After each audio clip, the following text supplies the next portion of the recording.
के 32 साल पुराने मुकदमे में हिंदू पक्ष ने अदालत के सामने अपना मत प्रस्तुत किया और परिसर के शेष भूभाग का वैज्ञानिक सर्वे कराने की मांग रखी। मामले में सुनवाई की अगली तारीख 19 अक्टूबर है और इस दिन मुस्लिम पक्ष हिंदू पक्ष के मत के विरोध में अपना मत रखेगा।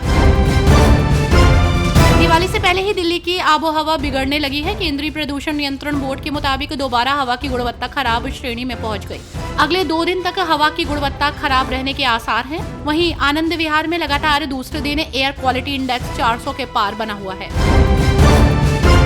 हरियाणा में आज पंचकुला के सेक्टर 5 स्थित दशहरा ग्राउंड में नए सीएम और उनकी कैबिनेट का शपथ ग्रहण होगा।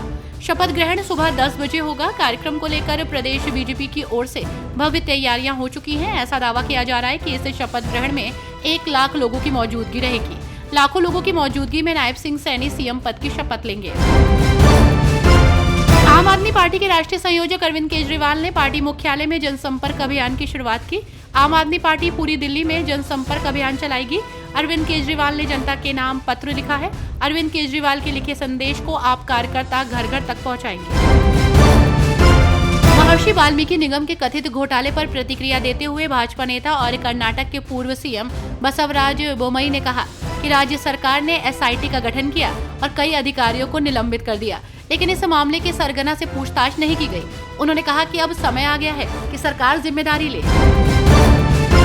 महाराष्ट्र में चुनावी तारीखों का ऐलान होने के बाद सियासी गलियारों में तैयारियां तेज हो गई हैं। इस बीच महायुति में सीट शेयरिंग को लेकर केंद्रीय मंत्री और आरपीआई के प्रमुख रामदास अठावले भी मुखर दिख रहे हैं।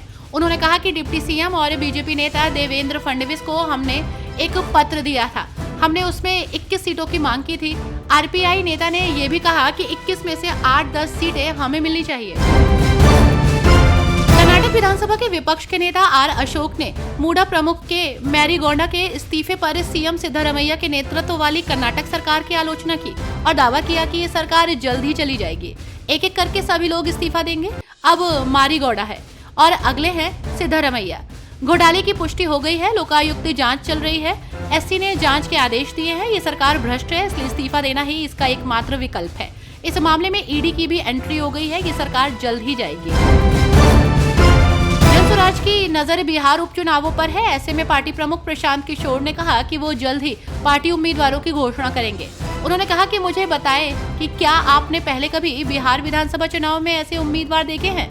मैंने अब तक लोगों को बताया है और उन्हें आश्वासन दिया है कि प्रत्येक उम्मीदवार जो चुनाव लड़ेगा और जनसुराज में प्रमुख भूमिका निभाएगा। महाराष्ट्र में 20 नवंबर को विधानसभा चुनाव के लिए वोटिंग होनी है। इससे पहले प्रदेश में राजनीतिक सरगर्मियां तेज होती नजर आ रही हैं। इस बीच छत्तीसगढ़ के पूर्व सीएम और महाराष्ट्र कांग्रेस के पर्यवेक्षक भूपेश बघेल ने प्रतिक्रिया दी है। उन्होंने कहा कि जनता महायुति की सरकार को उखाड़ फेंकने को तैयार है। भ्रष्टाचार की पराकाष्ठा है कि शिवाजी की मूर्ति तक गिर गई। एआईयूडीएफ प्रमुख मौलाना बदरुद्दीन अजमल ने यह दावा करते हुए विवाद खड़ा कर दिया कि संसद वक्फ संपत्ति की जमीन पर बनी है। उन्होंने कहा कि ऐसी आवाजें उठ रही हैं और दुनिया भर में वक्फ संपत्तियों की एक सूची सामने आई है। संसद भवन आसपास के इलाके, वसंत विहार के आसपास के इलाके से लेकर हवाई अड्डे तक का निर्माण वक्फ संपत्ति पर किया गया है। लोगों का ये भी कहना है कि हवाई अड्डा है वक्फ संपत्ति पर बनाया गया है। ये बुरा है। वक्फ बोर्ड के इस मुद्दे पर वे जल्द ही अपना मंत्रालय खो देंगे।